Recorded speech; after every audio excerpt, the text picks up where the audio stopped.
Assalamualaikum warahmatullahi wabarakatuh. Halo, apa kabar buat teman-teman pejuang NIP dimanapun kalian berada. Jumpa lagi bersama saya Bahtiar Mufi dalam channel 1000 Jalan. Baik teman-teman, pada video kali ini kami akan membahas salah satu materi ujian P3K yaitu kompetensi manajerial.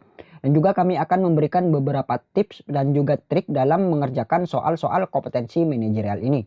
Jadi buat teman-teman simak terus video ini. Dan sebelum lanjut, seperti biasa kami ingatkan kembali buat teman-teman yang masih belum subscribe ke channel ini, teman-teman subscribe terlebih dahulu dan tekan tombol loncengnya agar nantinya teman-teman selalu mendapat informasi-informasi terbaru maupun soal-soal terbaru dari kami. Baik teman-teman, kita langsung saja ke pembahasan. Kompetensi manajerial adalah pengetahuan, keterampilan, dan sikap atau perilaku yang dapat diamati, diukur, dikembangkan untuk memimpin dan atau mengelola unit organisasi. Dan berdasarkan Peraturan Menteri Pendayagunaan Aparatur Negara dan Reformasi Birokrasi atau Menpan RB nomor 38 tahun 2017 tentang standar kompetensi jabatan aparatur sipil negara, untuk kompetensi manajerial ini ada 8 aspek teman-teman, atau ada 8 kompetensi. Yang pertama yaitu integritas, kerjasama, komunikasi, orientasi pada hasil, pelayanan publik, pengembangan diri dan orang lain, mengelola perubahan, pengambilan keputusan. Nah, jadi inilah 8 aspek dalam kompetensi manajerial berdasarkan Permenpan RB nomor 38 tahun 2017. Kemudian ini adalah trik mengerjakan soal kompetensi manajerial, teman-teman. Kita lihat yang pertama. Anda harus bisa menganalisis ciri-ciri topik di atas di dalam soal. Karena soalnya sangat panjang, gunakan teknik membaca cepat dan paham. Nah, pertama teman-teman harus menganalisis ciri-ciri topik dalam soal tersebut. Apakah soal tersebut masuk dalam pelayanan publik ataupun masuk dalam topik integritas diri dan lain sebagainya. Nah, jadi teman-teman harus bisa menganalisis ciri-ciri topik yang berada dalam soal tersebut. Kemudian yang kedua yaitu pilih jawaban yang paling rasional, logis, dan masuk akal dan tidak lebay. Kemudian yang nomor 3, ketika berhadapan dengan tugas yang sudah jelas pembagiannya, pentingkan diri Anda sendiri, baru membantu orang lain. Jalankan tanggung jawab Anda terlebih dahulu, baru orang lain. Nah, jadi nanti ketika teman-teman bertemu dengan soal yang pembagian tugasnya ini sudah jelas, maka teman-teman pentingkan diri sendiri, baru teman-teman membantu orang lain. Jadi seperti itu. Kemudian yang nomor 4, posisikan diri Anda sebagai orang yang terlibat di dalam soal, lalu ambil langkah paling bijak walau terkesan tegas.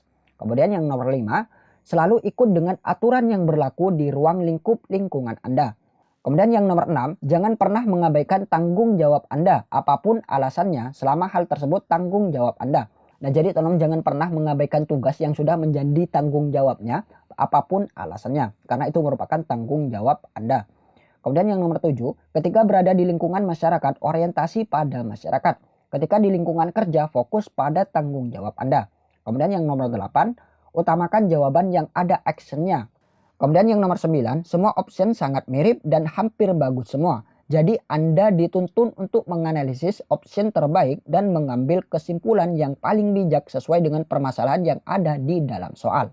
Nah, jadi ini adalah trik mengerjakan soal kompetensi manajerial. Baik teman-teman, kita lanjut ke pembahasan soal. Soal yang nomor 1, Anda adalah ASN melalui jalur P3K resmi suatu instansi yang dikepalai kerabat Anda. Belakangan diketahui bahwa ternyata Anda tidak lulus dan orang tua menggunakan jalur belakang untuk meluluskan Anda.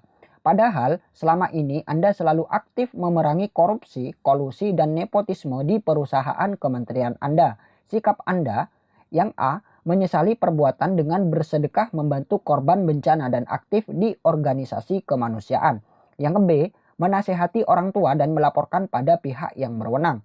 Yang C, mengakui kecurangan orang tua di depan semua orang dan menunggu keputusan instansi. Yang D, menyesali perbuatan, tetap tenang dan tidak gegabah karena sulit memecat ASN. Yang E, meminta maaf dan melapor ke pihak yang berwenang. Nah, untuk soal nomor 1 ini masuk dalam topik integritas diri, teman-teman. Yang mana di sini orang tua telah melakukan kecurangan yaitu dengan menggunakan jalur belakang, yaitu dengan cara menyogok untuk meloloskan anaknya menjadi ASN P3K. Padahal si anak ini selalu aktif memerangi korupsi, kolusi, dan nepotisme, teman-teman. Nah, jadi sikap Anda sebagai seorang anak yang tepat ini adalah Yang C yaitu mengakui kecurangan orang tua di depan semua orang dan menunggu keputusan instansi. Nah, mengapa yang C? Karena yang C ini menunjukkan bahwa Anda ini adalah orang yang bertanggung jawab dan mempunyai prinsip. Jadi seperti itu. Soal yang nomor 2, saya memiliki masalah pribadi dengan rekan kerja saya. Pada suatu hari saya harus menjadi rekan kerja dalam satu kelompok dengan orang yang saya benci. Maka saya akan titik-titik. Yang A menolak untuk berada dalam tim tersebut. Yang B menyelesaikan pekerjaan yang ada di tim dengan orang tersebut secara profesional. Yang C tidak mau terlibat dalam penyelesaian tugas dan membiarkan orang yang saya benci melakukan pekerjaan sendirian. Yang D menyelesaikan pekerjaan tersebut tanpa melibatkan orang yang saya benci. Yang E minta bertukar tempat dengan rekan kerja dari tim lain. Nah, untuk soal nomor 2 ini masuk dalam topik kemampuan bekerja sama, teman-teman. Yang mana di sini teman-teman harus menjadi rekan kerja dalam satu kelompok dengan orang yang teman-teman benci. Maka sikap saya adalah yang A yaitu menolak untuk berada dalam tim tersebut. Nah, ini salah teman-teman, tidak tepat karena ini tidak menunjukkan bahwa teman-teman ini mempunyai kemampuan bekerja sama. Yang B menyelesaikan pekerjaan yang ada di tim dengan orang tersebut secara profesional. Masuk teman-teman yang B. Yang C tidak mau terlibat dalam penyelesaian tugas dan membiarkan orang yang saya benci melakukan pekerjaan sendirian. Yang C juga kurang tepat teman-teman karena ini tidak menunjukkan kemampuan dalam bekerja sama dalam kelompok. Kemudian yang D menyelesaikan pekerjaan tersebut tanpa melibatkan orang yang saya benci. Juga kurang tepat. Yang E minta bertukar tempat dengan rekan kerja dari tim lain. Juga kurang tepat teman-teman. Nah, jadi jawaban yang paling tepat ini adalah yang B, yaitu menyelesaikan pekerjaan yang ada di tim dengan orang tersebut secara profesional. Nah, di sini teman-teman dituntut untuk menjalin, membina, dan mempertahankan hubungan kerja yang efektif, memiliki komitmen saling membantu dalam menyelesaikan tugas. Nah, jadi jawaban yang tepat ini adalah yang B. Kemudian soal yang nomor 3, saat Anda dituduh dan dimarahi oleh atasan, sedangkan hal tersebut tidak sesuai dengan keadaan yang sebenarnya, maka yang akan Anda lakukan adalah yang A menanggapi pertanyaan dari siapapun tentang isu tersebut.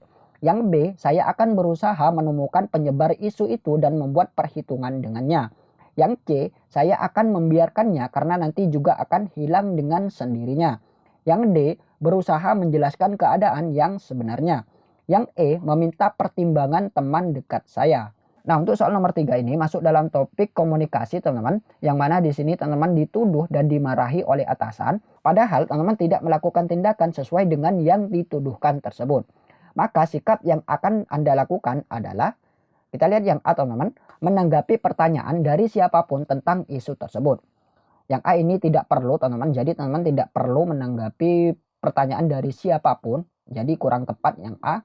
Yang B kita lihat, saya akan berusaha menemukan penyebar isu itu dan membuat perhitungan dengannya. Yang B juga kurang tepat teman-teman. Kita lihat yang C, saya akan membiarkannya karena nanti juga akan hilang dengan sendirinya. Nah, untuk yang C ini teman-teman tidak meluruskan masalah. Jadi teman-teman tidak ada niat untuk mengklarifikasi kebenaran dari isu atau tuduhan tersebut. Jadi kurang tepat yang C. Kemudian yang D, berusaha menjelaskan keadaan yang sebenarnya. Nah, masuk teman-teman. Kemudian yang E meminta pertimbangan teman dekat saya. Kurang tepat teman-teman. Nah, jadi jawaban yang tepat ini adalah D teman-teman. Yaitu berusaha menjelaskan keadaan yang sebenarnya. Baik teman-teman, itulah sedikit latihan soal dari kami. Semoga video ini bermanfaat. Wassalamualaikum warahmatullahi wabarakatuh.